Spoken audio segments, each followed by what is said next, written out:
Good morning, good evening, whatever time of the fucking day it is, everywhere you're at, whenever you're watching this video. My name is Scarlet Otaku, and this is an update on the Klonoa movie. So, as some of you may or may not know, I put up a DeviantArt journal explaining that the script was in fact going to get a rewrite. We've had a lot of people just basically saying that there were some things about the script that they just did not like or that they did not understand, so we took it upon ourselves to rewrite it, and we have taken some new ideas into the mix.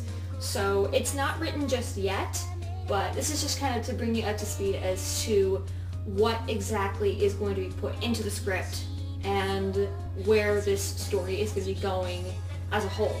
I'm not going to be spoiling a whole lot, of course, but this is just to, give you guys an idea as to how this is going to go. So, yeah. The first thing that a lot of people had complaints about were how to pronounce some of the names, and for that reason I can understand because their names are fucking annoying as shit. So, basically, Realm has decided to put in a little bit of a side note where it's going to be on the script. And it's basically going to show you guys like how each name is going to be pronounced, whether it's the name of a place, the name of a character, anything like that. The most common mistake was the pronunciation of the name Lunati. Now this is usually based up to perspective in how you want to pronounce the name, but we pronounce it Lunati, though other pronunciations could be considered Lunatia or Lunatea, things like that. But as I said, we're going with Lunati. So with that in mind, we should be able to make it a lot easier. We've also gotten down to a basic plot, finally. I mean, we had an idea of where the plot was going to go, but there have been some comments as to the plot becoming a little bit repetitive on Klonoa's side, and how it's not as much about Klonoa as it should be. So, we decided to pretty much do a little bit of tweaks here and there. It's still relatively the same story, but it's still got a few things that are kind of put in as plot points that are a little bit different from what we originally had. So, the basic synopsis is this. Junga wakes up Nahatum, Nahatum runs rampant, and in turn Klonoa is rejected from the dream world and not able to return to it. And while he's trying to return to it and getting the help from the King of Sorrow, which is going to be a really interesting thing, because last time when we had the King of Sorrow, he was just kind of there. So, Dark Dayton, you're actually going to get more of a role in this story, thank God. While that's going on, everyone else is going to try and keep Nahatum occupied while also trying to find solutions of bringing Klonoa back to the dream world so that they can kind of get the help that they kind of need. So yeah, there's the brief synopsis. Some of the plot points that we decided to add into it was, as I mentioned, the King of Sorrow having a bigger role than he did when we first wrote the script. When we first wrote the script, he did not exactly have the biggest role. He was just right there at the second to last part of the script, and he just gave Klonoa basically a pep talk. It was just like, okay, fantastic, great, go beat Nahatum. Why are you here? So we decided that we were going to have King of Sorrow be more of a guide to help Klonoa get back into the dream world. What we decided to also put in was a kind of path that connects from Klonoa's world to the dream world. Just gonna leave it at that. With Nahatum running rampant, which is another plot point that we wanted to bring in, Nahatum came off as just this freaking monster that's destroying everything, and Jonga's just taking control over everything and commanding it to do whatever the fuck it wants to, whatever he wants it to do. And we decided that it was a little bit too Dr. Eggman-ish, and let's face it, Jonga is definitely not Dr. Eggman. Jonga is not, really, really careless in his plans. He's usually clever, and he's usually very, very precise on how each person could react, especially with guns. we decided to have him actually take control over Nahatum for a while, but eventually lose control at some point.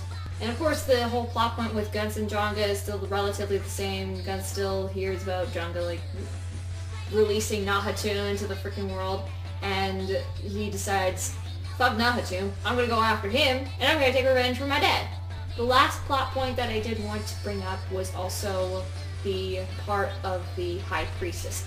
The High Priestess basically did not exactly have a clear role as to why like certain parts of her character just did what she was doing. So we decided to at least give her more of a role as to why she is doing what she's trying to do. I'm not going to spoil on what that is, but note that it was very, very different from what we had, because basically the reason why she needed to be able to do what she needed to do was just unclear. Now we're giving her a purpose. That's basically it. And when it doesn't work, it's gonna be interesting to write her as a very, very angry person.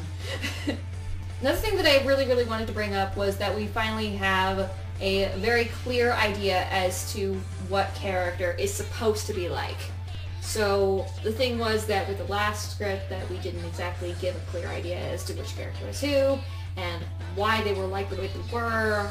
Well, not necessarily why, but like how they were the way they are supposed to be, and that in the script almost everybody sounded the same except for Guts, which is pretty sad when you think about it. We changed that up. We managed to at least give some descriptions as to how each person was going to be like different from one another, thank God. And maybe even share some similarities here and there, but still retain their own kind of personality. One thing that we did that was really, really interesting was actually give a character to Nahatum. So the good thing is that we're not going to be able to hold an audition for that, so we don't necessarily have to scour the entire internet for a voice actor, because Realm Voice has decided to take up the voice for Nahatum, and this is basically what it's going to sound like.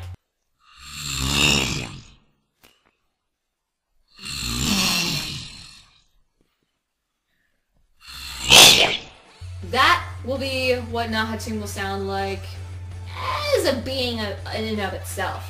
I would go into more detail as to how it will actually change over time and things like that. Spoilers, I'm not gonna give. So the other thing that I also wanted to address were the major settings. Sometimes it was very, very unclear as to where the story was going to be taking place and why it was going to be taking place there and things like that. And sometimes it was just really, really unclear as to where these things were. Now we have a clear idea. So here's a bit of a little geography lesson for you guys. Lunati is basically where the main story is going to be taking place. It is what we consider to be a large country in Phantom Isle, which is considered to be the Dreamworld's continent. It is near the Sea of Tears, or at least near the coast of the Sea of Tears, and it is home to at least 4 active kingdoms. However, it is rebuilding the 5th. These kingdoms are Joyland, the Kingdom of Joy, Lalakusha, the Kingdom of Tranquility, Mira Mira, the Kingdom of Indecision, and Volk, the Kingdom of Discord, and the 5th kingdom being Euponia, the Kingdom of Sorrow.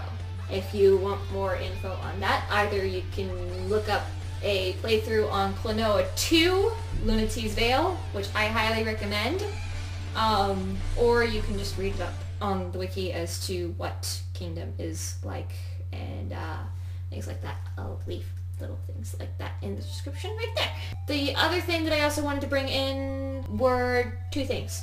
Klonoa's house, which is in Breezegale, or Klonoa's world in Breezegale. This would be the outside of the dream world where Klonoa usually resides.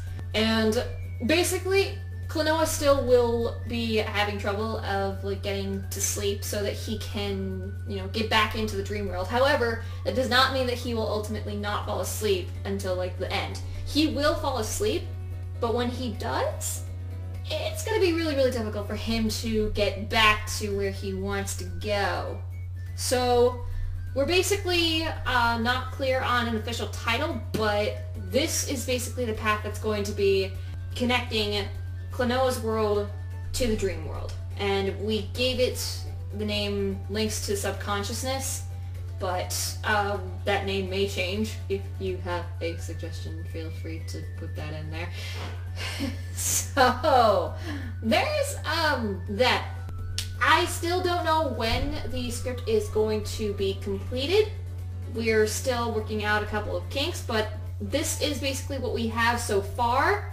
And yeah, like this is I'm glad that it's actually getting a redo for the script, because I know you guys, you voice actors, were having a lot of trouble with understanding how this whole script was actually going to work, and of course there are some things that just made you go, ugh, just so corny and shit. Yeah, so look out for another update if we do have one.